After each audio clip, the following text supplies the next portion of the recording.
आज राजस्थान में एक बाल विवाह बहुत बड़ी गंभीर समस्या है और जो भी है कई बाल विवाह अगर नहीं मानते हैं तो मदद लेनी चाहिए। तो हम चाहते हैं कि ऐसी स्थिति बाल विवाह के कारण मिटी है, तो हम बाल विवाह को एक पहल द्वारा मिटाना चाहते हैं। तो हमने एक कहा कि हम एक पहल करेंगे। मुमकिन अभियान में जुड़कर मैंने बहुत सी बैठकें की, गांव स्तरीय, स्कूल स्तरीय और जैसे रामनवमी की झांकी और नुक्कड़ नाटक चौराहे पर आयोजित करवाए और कॉलेजों में भी ग्रुप चर्चा का एक आयोजन भी किया मैंने। तो मुझे जुड़कर बहुत अच्छा लग रहा है कि हाँ, मैं भी आगे बदलाव का प्रेरक बन रहा हूँ और मैंने खुद भी छोटे छोटे बदलाव इसमें जीवन में कर रहा हूँ। मेरा पर्सनल लाइफ में भी बहुत सारा चेंजेस आया है। जैसे कि पहले तो एक लड़की को ससुराल घर के नाम से डर लगता था, लेकिन हम लोग को अभी इतनी सी जानकारी है कि हम लोग कुछ कर सकते हैं। अगर हमारे ऊपर कुछ हिंसा का कुछ भी ऐसा प्रभाव आया तो हम लोग अपने आप को प्रोटेक्ट कर सकते हैं। और एक भी बात है, हर घर में लड़का होने का एक मतलब परंपरा जैसे आज चली आ रही है। हर कोई बोलते हैं कि हमारे घर में लड़का पैदा हो, लेकिन कम से कम हम लोग तो इतना बोल सकते हैं कि हमें लड़का हो या लड़की हो, सब एक समान है। तो हम लोग के अंदर वो कॉन्फिडेंस अभी आ गया है कि हम लोग लड़का लड़की सबको अभी एक जैसे ही देखते हैं। मेरे अंदर तो बहुत परिवर्तन आ गया है। मेरे अंदर क्या, मेरे पूरे परिवार में बहुत सा परिवर्तन आ गया है, क्योंकि पहले मैं घर से बाहर भी नहीं निकल पाती थी और हमारे परिवार में तो हम राजपूत परिवार से तो बिल्कुल आना जाना बिल्कुल बंद था। इस अभियान में आने के बाद मैं अब हर जगह अकेली जा सकती हूँ, आ सकती हूँ और मुझे ना किसी बात से डर नहीं लगता है। और पहले हमारे परिवार में अभी तक कोई लड़की ने अभी जीन्स नहीं पहना है, लेकिन एक मैं पहली लड़की हूँ जो हमारे परिवार में मैं जीन्स पहनती हूँ।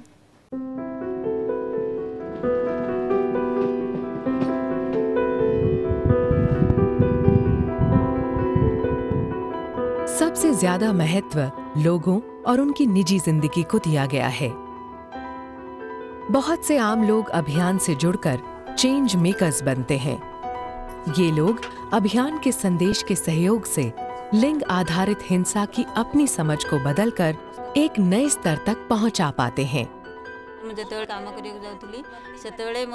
जब मैं काम करने के लिए घर से बाहर जाया करती थी, तब अक्सर मेरे पति मुझे टॉर्चर करते थे, मारते पीटते थे।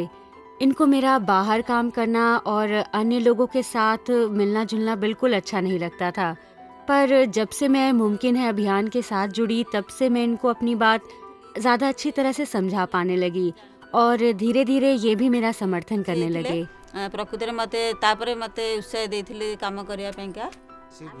जब से मैंने अपनी पत्नी को मुमकिन है अभियान के साथ जुड़कर काम करते देखा, मेरी आपत्तियां, शक और पुरानी धारणाएं दूर हो गई हैं। मैं तभी से अपनी पत्नी की सहायता करने लगा हूं।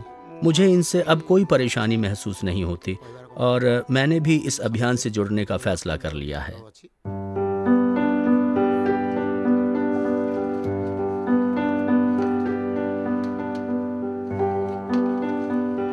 अभियान में नहीं जुड़ने से पहले मुझे बाहर आने जाने में हिचकिचाहट होता था और किसी से बोलने में मुझे यूँ संकोच था कि क्या बोलूँ, बड़े हैं वो हैं।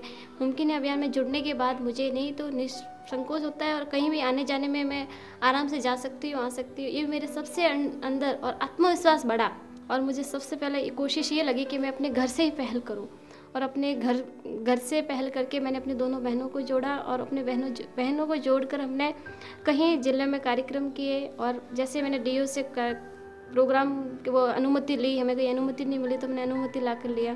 तो ये हमारे प्रेरक के रूप में हमारी सबसे बड़ी पहल थी और सबको बहुत अच्छा लगा और हमें भी बहुत अच्छा लगा और हम छोटी छोटी कोशिशें करते गए और हमारी जालोर से सबसे अच्छा लगा कि हम तीनों बहनें जुड़कर एक बाहर आई और इससे हमारा आसपास का वातावरण भी बना रहा और आसपास से लोग भी हमें आके मिलते हैं कि हमारी लड़कियों को भी मिले कि जो ये मुद्दा बहुत अच्छा है, महिलाओं पे काम होता है। मेरी दोनों बहनें जुड़ने के बाद इन्होंने मुझे भी जोड़ने की कोशिश की और मुझे भी इस महिला हिंसा पे काम करना बहुत अच्छा लगा।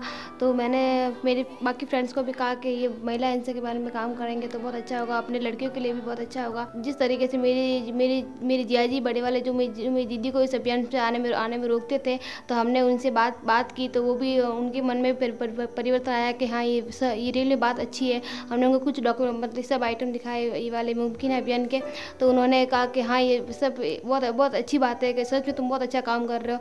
इसलिए अब वो भी दीदी को भी नहीं रोकते और हम तीनों महीने खुले मन से वहाँ पे उस अभियान में जाके और हमारा समय दे पाते हैं और उस अभियान की जानकारी अधिक से अधिक ले पाते हैं। और हमें ऐसी प्रकार हमें स्कूलों में जाते थे तो हमें बहुत प्रॉब्लम होती थी कि हम स्कूल में जाते बहुत प्रॉब्लम होती थी कि लोग कहते थे कि सर कि आप अनुमति लेके अनुमति। फिर हमने घर पे आके एक सोचा कि हम कैसे अनुमति लाए, डीओ साहब इतने बड़े अपन कैसे उनके साथ अनुमति ले। फिर हमने यूँ हम लोग बाँच गए और उनसे हमने नोटिस लिखवा के लेके आए और वो नोटिस हमें बहुत प्रेरित किया। उनसे हम कहीं भी स्कूलों में जाते हमें देते तो आधा घंटा, लेकिन हम पूरा 1 घंटे तक उसको खींच लेते, पूरे 1 घंटे तक अपने अभियान की पूरी बात हम बताते हैं उनको। प्रत्येक चेंज मेकर अपने उस समुदाय में जहां वो रहता है एक सामाजिक बदलाव लाने का माध्यम बन जाता है।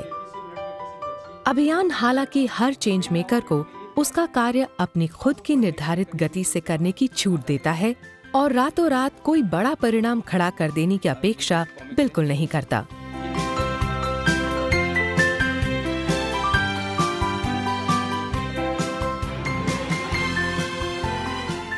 चेंज मेकर्स अभियान की आलोचनात्मक सोच को आगे बढ़ाने का एक सशक्त चिन्ह है। मुझे इसमें सबसे अच्छा ये लगा कि जब उन्होंने बताया कि ये अभियान छोटे छोटे बदलाव की बात करता है कि मतलब छोटी छोटी कोशिशें ला सकती है बड़े से बड़ा बदलाव। अगर हम एक को बदलेंगे तभी परिवार बदलेगा और परिवार से समाज बदलेगा। और एक सबसे बड़ी बात है, बचपन से वही चीज़ दादी बोलते हैं ना, मम्मी उस अमल से देखते आ रहे हैं, बट वो चीज़ को कोई आइडेंटिफाई नहीं करता है या उसको कोई बोलता नहीं कि गलत ही है, सही चीज़ करो, क्योंकि उनको ये सब लगता है ये देखी दिखाई चीज़ है, डेली देखते हैं तो उनमें कुछ डिफरेंस नहीं लगता है। तो ये एक बहुत बड़ी बात है कि एक चीज़ में आप इन्वॉल्व होते ही वो मेंटालिटी आपके अंदर आ जाता है एंड आप आपके काम के थ्रू घर में बाहर में वो सब चीज़ धीरे धीरे चाहे डायरेक्टली हो इनडायरेक्टली हो वो चीज़ वो जो मैसेज है ना वो स्प्रेड होने लगता है। लड़कियों के ऊपर किसी भी प्रकार का अत्याचार एवं हिंसा नहीं करेंगे। चेंज मेकर्स वैकल्पिक निजी व्यवहार की संभावनाओं का प्रतिनिधित्व करते हैं।